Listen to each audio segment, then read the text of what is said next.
Alô, gente de todo o meu querido Brasil. Bom dia, povo. Boa tarde, boa noite e boa madrugada.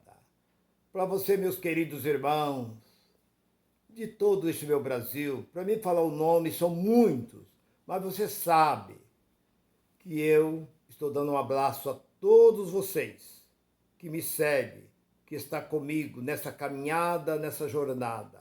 E eu estou aí todos os dias com você. Esse compromisso que eu tenho para trazer uma palavra de edificação. E a palavra que eu tenho para nós nesse momento é esse: Deus, o título é esse: Deus está atento a tudo. Nada passa despercebido aos olhos de Deus. Ninguém, nós, por mais que nós procuramos vigiar, muitas vezes somos enganados. Muitas vezes alguém passa nós para trás. Mas Deus, nada passa despercebido aos olhos de Deus. É uma mentira, uma enganação, quando alguém diz que o diabo começou uma rebelião no céu. Para começar, a gente vê que como as pessoas podem comer desse reggae, como diz um amigo, um companheiro da graça que tem dito isso. Como a gente ouviu falar que o diabo começou a guerrear no céu, conseguiu induzir a terceira parte dos anjos e Deus estava dormindo. Deus estava cochilando. Deus não estava sabendo nada que estava acontecendo. Para começar, no céu não entra pecado, porque no céu não entra carne. A rebelião é procedimento, é fruto da carne. No céu não tem carne. Como é que poderia ter rebelião lá no céu? Então já começa a mentira daí. Aí diz que quando Deus despertou do sono que ele estava dormindo, como diz os mentirosos por aí em cima dos púlpitos, então aí Deus pegou e expulsou, e ele desceu com todos os seus e chegou aqui e falou: não pude fazer a minha glória no céu, vou fazer lá na terra. E aqui na terra ele conseguiu ir lá e induzir Adão e Eva e tal, é tudo mentira. Eu falo e provo dentro desse livro, é tudo mentira. O que é um diabo? O diabo é uma pessoa, é um acusador. O diabo é um adjetivo. Diabo é um meio pela qual eles criaram para jogar todos os problemas em cima, mas esse livro existe muita linguagem de figura. E nós não entendemos a linguagem de figura, porque esse livro é um livro judaico. Ele não é um livro escrito para nós não temos nada a ver com esse livro. Esse livro parou nas nossas mãos, graças à Igreja Católica. Porque foi a Igreja Católica que fez esse livro e entregou nas nossas mãos. Senão nós não tínhamos esse livro. Não pense que esse livro desceu na asa de um anjo e veio parar aqui no Brasil, para os brasileiros. Não, Roma entrou em Israel, entrou na Grécia, na Ásia, em todo lugar onde os apóstolos tinham passado e pegou todos os escritos sagrados e trouxe para Roma. E o padre Jerônimo, no início do quarto século, ele iniciou e fez esse livro aqui. E hoje está nas nossas mãos. Então, meu irmão e minha irmã, não crê, porque Deus, voltando para a mensagem, Deus está atento a tudo. E o que eu quero dizer com isso? Por que você diz isso, meu irmão? Porque há coisas que não é sorte. Ah, isso é uma sorte. Poxa, mas isso é porque... Não é que aconteceu, não. É porque Deus está agindo. Deus está ali. Deus está conosco. Deus não nos desampara. Deus está passo a passo conosco. Aliás, Ele mora em nós. 3:16 de 1 Coríntios, não sabeis que vós são templo, e não só o templo, e também morada de Deus na vossa vida, que Ele não só habita, Ele mora dentro de vós. Então Ele está conosco em todo lugar e que livra nós muitas vezes de um perigo, de um acidente, de uma bala perdida, muitas vezes de um assalto, de uma doença, muitas coisas são um livramento que Deus nos dá. Então, o que eu quero dizer com isso, meu irmão? Por que eu trouxe essa mensagem? Eu quero contar aqui um testemunho de um pastor. E vocês prestem bem atenção para vocês entenderem a forma pela qual Deus trabalhou na vida desse jovem. Um jovem acabou de se formar, fez o seminário, acabou de se formar. Isso aconteceu nos Estados Unidos. Ele acabou de se formar. E assim que ele se formou, é como uma pessoa quando acaba de tirar a carta de motorista, ele está doido para dirigir. Ele não sabe dirigir. Acabou de tirar a carta, ele não sabe dirigir.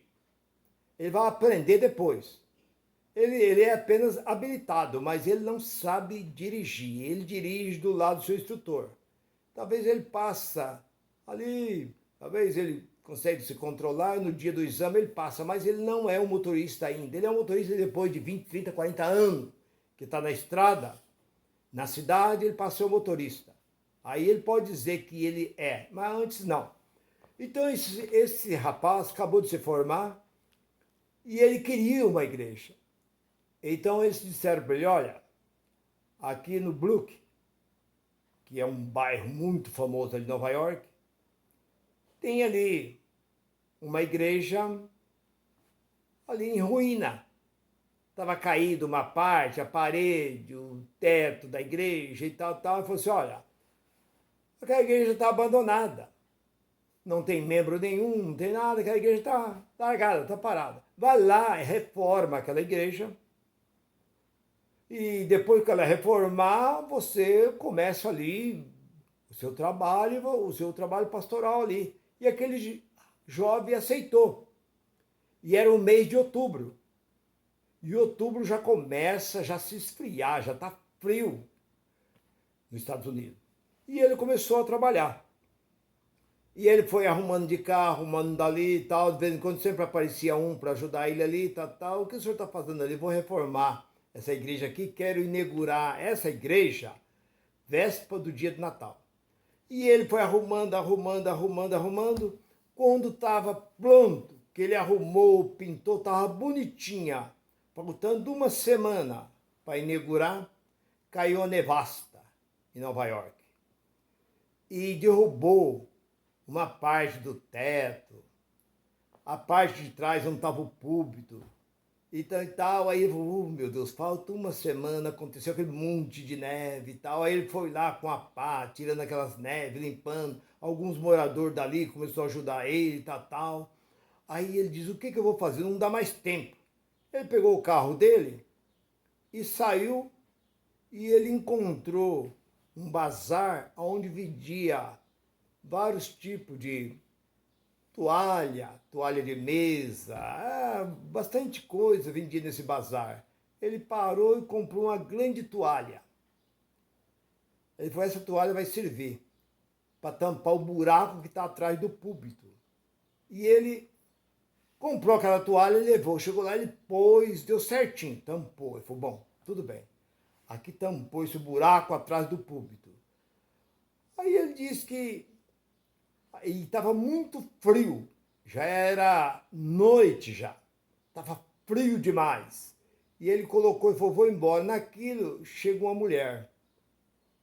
A mulher chegou e falou assim, pastor, eu posso entrar aqui um pouco? Porque eu perdi o ônibus. Eu perdi o ônibus e agora eu vou ter que ficar 1 hora no ponto esperando o ônibus, o circular, para ir embora. Eu não posso ficar aqui dentro um pouco para esconder um pouco do frio?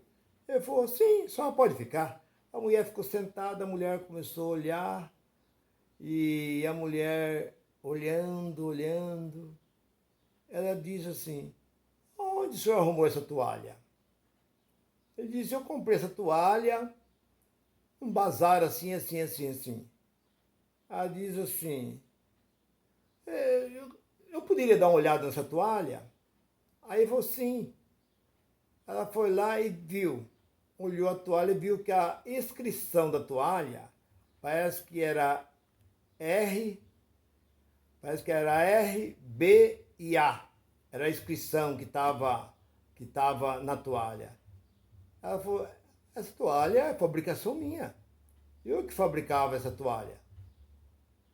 Falou, mas como assim? Eu comprei no bazar assim. Ela falou assim, não. Aí ela contou a história para o pastor. Ela falou assim, olha, eu morava na Tchecoslováquia e mas o meu marido, nós era bem de situação lá, mas as guerras, naquele tempo, das guerras da Segunda Guerra Mundial, que foi na época que a Alemanha invadiu todos aqueles países ali e tal, ele falou assim, nós, então, resolvemos ir embora. E eu falei para ele assim, olha, eu vou na frente e eu vou para os Estados Unidos. E nós encontra. Em uma semana você vende o que tem que vender, depois você vai. Então assim fizeram. Ela pegou a mala dela tudo e veio para o aeroporto. Quando ela chegou no aeroporto, ela foi presa. Ela foi presa e naquele tempo não tinha comunicação nenhuma. Né? Em 45, onde está lá? Aí, ó, anos 45. E ela foi presa, levaram ela para um cárcere e disse, não, a senhora não pode sair do país, só está presa. Prenderam ela. E tomaram tudo que era dela ali, ela ficou presa ali. O marido, passou-se uma semana, o marido veio no aeroporto e embarcou. E o marido desceu em Nova York e não encontrou a mulher. E não sabia notícia nenhuma. Aí o tempo passou. O tempo foi passando, 9 anos se passou. Aí soltaram a mulher. A mulher foi solta. A mulher não sabia mais nada do marido. Só soube que o marido tinha vindo embora para os Estados Unidos. Mas não sabia para que lugar o marido estava. Aí ela pegou o avião e veio embora para os Estados Unidos. Ela chegou e foi tocar a vida dela. Arrumou um apartamento e tocando a vida dela. Então ela contou a vida dela para o pastor, tudo que tinha acontecido. Ele falou assim, e daquele tempo, desde que eu deixei o meu marido, que fui para o aeroporto, fui preso, não vi mais o meu marido, nem notícia mais. Faz mais de 30 anos. Desde 45, eu não tenho mais notícia do meu marido. Quase 40 anos, sem saber notícia do marido. Aí o pastor, irmão, tudo bem, né? Isso aí são coisas que acontecem, tal. Falou assim, pastor, eu não vou mais no lugar que eu ia. Eu ia trabalhar, mas eu não vou. Você pode me levar em casa? Ele falou, sim. Ele fechou a igreja, pôs ela no carro e levou na casa dela. Ele falou, eu moro aqui assim, assim, assim. Aí ela subiu no prédio onde ela morava e ele veio embora. Quando chegou na véspera do Natal, era a inauguração. Aí diz que encheu de gente e tal, e todo mundo alegre. Aí cantaram, se alegraram e tudo e tal. Quando terminou o culto, um senhor ficou sentado. Aí o senhor ficou sentado, o povo começou a ir embora, aquele senhor ficou sentado olhando. Falou para ele, onde é que o senhor arrumou essa toalha aí? Ele falou, essa toalha eu comprei em tal lugar, dizia assim, o senhor pode me dizer qual é a inscrição? Ele foi lá, falou, é RBA, uma coisa assim. Aí ele falou, é minha esposa que fazia essa toalha. É minha esposa. E engraçado, veja bem como é que Deus trabalha. E o pastor ainda disse para ela ainda, se foi a senhora que construiu, fez essa toalha, só leva ela embora e amanhã arruma outra. Ela diz, não, deixa essa toalha aí. Foi previsão de Deus. Aí o homem olhou e falou assim, era da minha esposa. Minha esposa era a que fabricava, lá em Tchecoslováquia, essa toalha veio parar aqui nos Estados Unidos. Aí, tudo bem. Senhor, ela tem vindo. Não, ele falou, não, ela apareceu aqui, assim, você contou a história. Mas o senhor sabe onde é que ela? Sim, eu fui levar ela na casa dela. O senhor pode me levar lá? O pastor falou, tudo bem. Aí o pastor pegou, levou. Chegou lá na casa, bateu na porta. Imagina a alegria, a surpresa. Não preciso nem explicar para vocês o que aconteceu. Depois de quase 40 anos sem saber notícia, Deus tornou novamente unir este casal, porque todas as coisas, Deus está atento a tudo. Deus estava vendo a aflição, Deus estava vendo, nem ela casou e nem ele casou. Ficou um esperando pelo outro. E Deus tornou unir novamente este casal. Por quê? Porque só Deus pode todas as coisas, aleluia, na nossa vida. Sem Ele, nada nós somos neste mundo. Nada podemos sem Deus, mas com Ele em nós. Foi o que Davi disse ao gigante Golias: tu vem a mim com espada, com lança, com escudo, mas eu vou a ti só numa coisa, no nome do Senhor dos Exércitos. Aleluia. Ele foi e venceu. Então, assim, nós somos mais do que vencedor quando aguardamos, não na religião, seja lá qual for, mas aguardamos na única e verdadeira pessoa de Deus, que está em Cristo Jesus, ressuscitado, que vive e mora dentro de nós. Se você gostou desta palavra, se essa palavra falou bem ao seu coração, por esse bom testemunho, que isso aconteceu, porque Deus estava, desde o início que essa mulher foi presa, Deus estava acompanhando tudo, vendo tudo. Deus não deixou nada para trás. E Deus tornou trazer de volta este casal. O que Deus uniu, ninguém separa. Graça e paz para todos vocês, meus queridos irmãos. Bye, bye.